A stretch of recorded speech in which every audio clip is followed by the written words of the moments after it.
Guys, good morning. For today's video, gagawa tayo ng clutch master. Ito ang ating unit. Fan.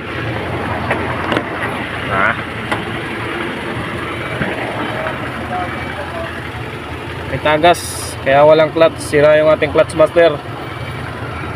Kaya ang gagawin natin ito, sabi sa opisina, babaklasin, tapos ikakanvas natin para ma-approve kung magkano man to. Pa-approve muna tayo.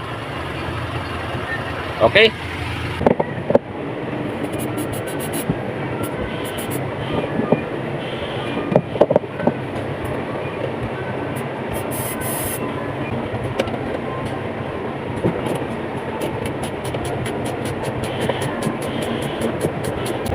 Mekaniko muna tayo ngayon kasi kailangan magawa itong unit natin para magkaroon tayo ng biyahe. Tulog ang anak buhay kung walang biyahe, mga ka-toppers. Siyempre trabaho naman talaga natin pag mga minor lang. Kaya na natin gawa ng paraan. Kasi kagaya dito, wala kaming mekaniko na naka-in-house. Puro sila on-call. Minsan yung mga mekaniko hindi rin pupunta agad dahil siyempre marami rin silang gawa sa labas. Pag itong minor lang, kaya natin ito. Siyempre, kailangan na natin talaga approval sa opisina na authorize tayo gumalaw. So ayun guys, no? Nabaklas na natin.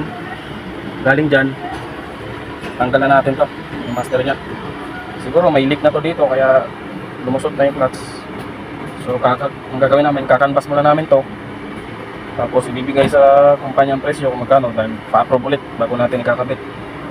Pag-approve, bibili natin. Hey guys, so pag nagkampas kayo ng pyesa, dito kayo kasi mura lang. Mura lang yung pyesa nila. Ayan, daming tao. Ayan o guys, meron sila dito. Mahal pala to, 2.5 asimble. Yung brake fluid nila, 300. So ayun nga no guys, napagkanbasa tayo. Bali yung presyo, binigay na natin dun sa taas. Kaso pag-approvean pa yun, kaya hindi muna tayo, hindi natin bukas yung biyari. Kaya wala lang problema, kung nakabili ka agad ng pyesa, sasalpakan natin po ng mga gumana naman po si yung link. So, hintayin na tayo, right? Guys, update, hindi tayo nakabili ng assembly kasi kulang yung budget na binigay ng opisina. Kaya ito, bumili tayo ng repair kit. Okay naman tong repair kit nito, second. Ito siya, tsatsagaan na natin to kaysa mag-aantay tayong matagal. Matitenga lang tayo, kaya naman natin to. So, kapit natin. Mga kaibigan, mga idol, bubuhin na natin to. Wala kang mukha eh. Okay lang. Okay lang ba yan? Huwag na natin patagalin to.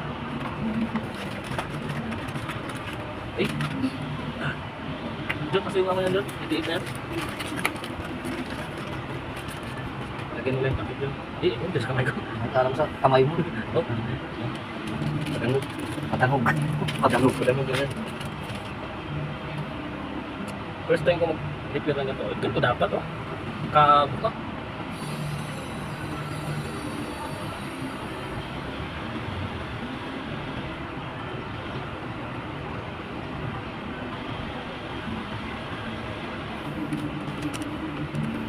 Natin yung spray.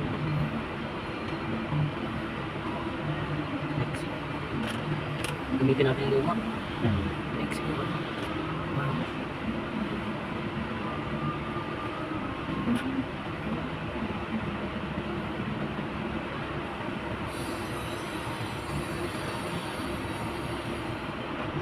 Tingnan mo lang, ubra to.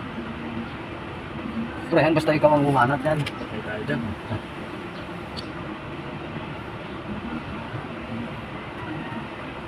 Kasi katraga ang gumanat, walang imposible. Wala posible, basta focus lang. Tapos lang. Oo. Lahat naman yan. Pagkaaralan. Ganda nga.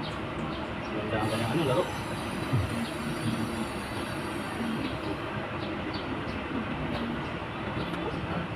Ganito lang kalaro. Ay, ganito lang kasi yung mga idol repair kit. Wala nang intro. Salpak agad.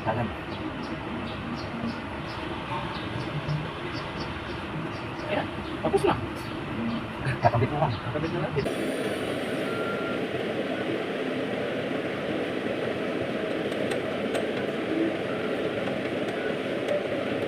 So ayun mga idol, no? Nandito tayo sa ilalim. Sinilip natin kung ito ba talaga yung booster niya. At kumpirmado. Ito nga yung ano, clutch booster niya kasi nakasulat yan. Na-tukoy na natin yung booster niya.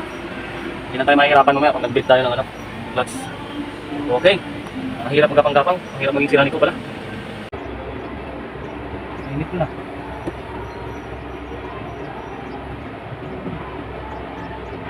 Yan mga idol, pinasalinan natin ng brake fluid kay Idol ano. Idol Junjun. Sige Jun, punuin mo. Okay. Oo. Ito mga idol, kailangan yung rod may play yan. Hindi kailangan nakatukod yan. Kasi pag nakatukod yan, magre-release yung sa clutch. Mag-sliding yung ano nyo. With sliding, sunog. Base yan sa aking experience sa mga sinasabi ng mekaniko. The moment of truth. The moment of truth. Testing. Stay natin. Yan mga idol, nakabit na. Subukan na lang natin tapakan yung clutch. Kung tumigas o hindi, sana hindi na kami pahirapan. Okay, bomba. Dalawa lang dyan. Op! 2,000 years later. So ayun guys.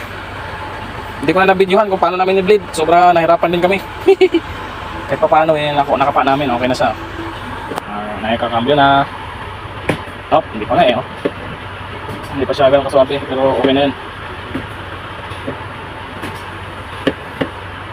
So, meron na naman kaming natutunan. Thank you. Until the next video.